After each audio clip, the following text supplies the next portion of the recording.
So what we have here is my parts car. I'm going to pull the brake booster off of this and put it into the SE. In order to do that, document a few steps here. I'm going to take this this boot off here. Also take this horn, take that out of the way.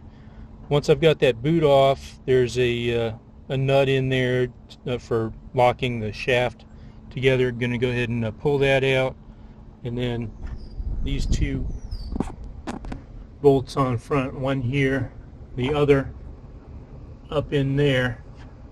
Pull both of those out. Make sure anything that's holding the reservoir in place is released.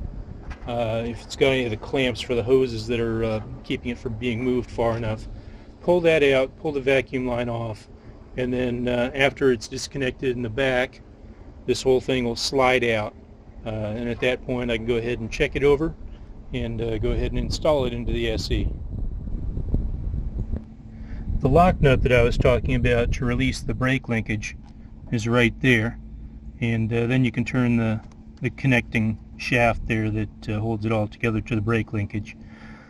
What I'd forgot is that on the models after 99 there's a clip right here.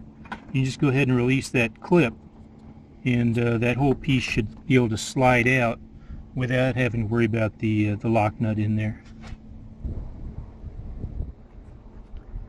Okay, for this upper nut you need to push the reservoir slightly to the side. It's flexible and fairly easy to do. You don't really stress it a whole lot.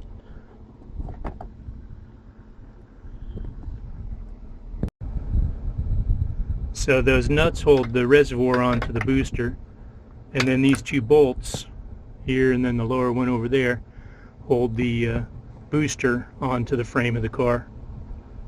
Takes a T45 bit for that bolt. Now that I've reached this point, I'm ready to go ahead and pull the reservoir off. At least I thought I was. And then I remembered how difficult it was last time I did this, because the ABS unit is kind of blocking progress here. So what I'm going to do now is go ahead and take 3 nuts off that hold that bracket. One down there, the other is right here, and the third is down below right there. I'm going to go ahead and take that off just to free this up so it can move a little bit more flexibility to go ahead and get all those other parts out of there.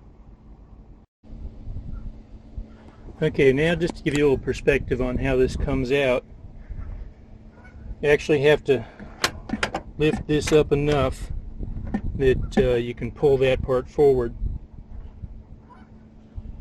This tube here is part of a limitation on that. It gets real tight trying to pull this out enough to get that, but this tubing here is flexible enough that you can go ahead and just lift this up.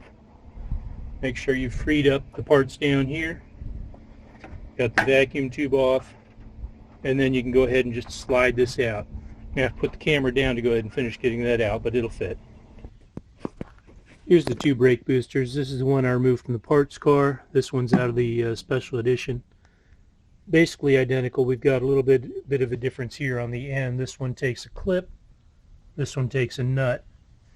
I'm going to go ahead and give it a try. I'm pretty sure this is going to go ahead and fit directly in using the clip. This one, I don't know if you'll be able to hear it, but if I shake it around, you can hear a little bit of water sloshing in there. And it does have some visible corrosion here, and you can see some rust on it here and there. So it did have water intrusion. This one here I've gone ahead and just cleaned up and got it ready to put in. Should be ready to go.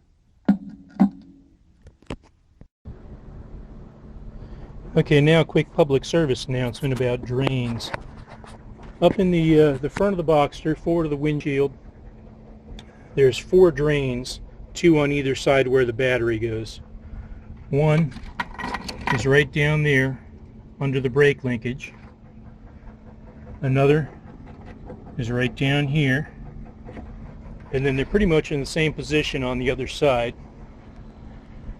This one right here at the corner of the battery tray, and the other one should be right here under all those leaves. So if those drains get clogged, This whole area up front here can fill with water, and among other things that can happen, that can cause water to penetrate into your brake booster, which can lead to the brake pedal sticking. This one here drains down to the area where the steering rack is. I'll just push this down through,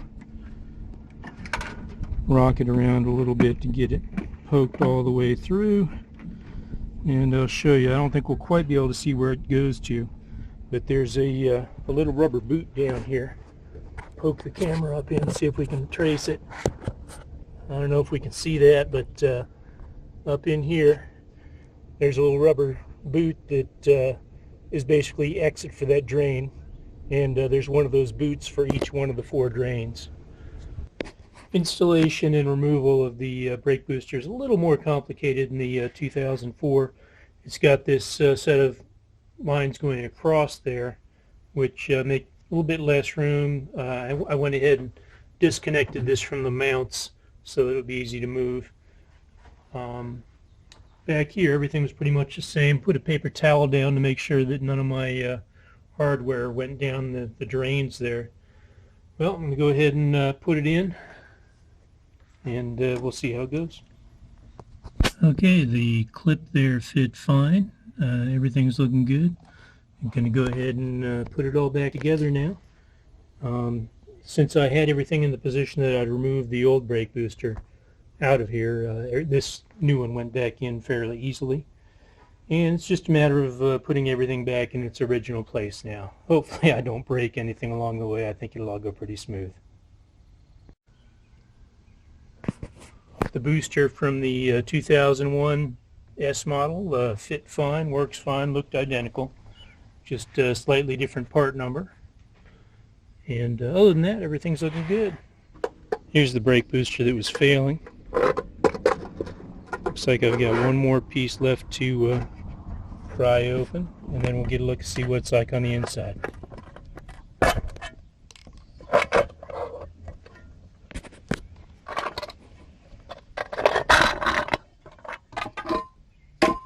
See, there was some water in there, but you can see the corrosion that would be making it stick.